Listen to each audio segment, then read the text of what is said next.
Hi, it's me again with Corel Draw Tips and Tricks, and I just found a new way to select items that's pretty cool.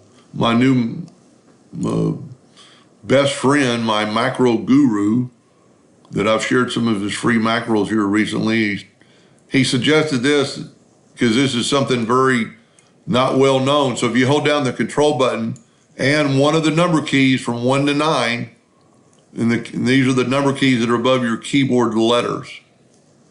So we're just going to do this, and I've already done it. I'm going to hit the letter or the number 1 on my keyboard. It selected my selection. I'm going to hit the 2, the 3, the 4, the 5, 6. Now let's add another one. And to add it, I'm going to click on it. I'm going to hold down Control 8. Now, if I want to go back to Jonestown, I just hit the number 8 and it selects it.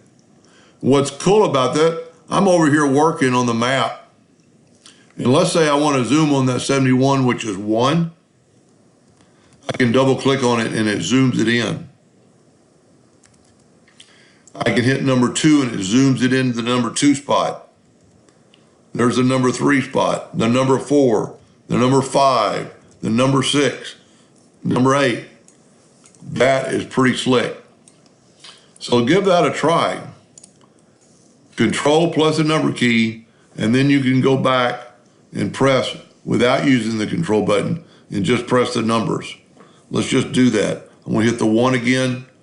I double clicked on it and zoomed it and went right to that spot. This is if you're working on something that's complicated and you wanna go look at that.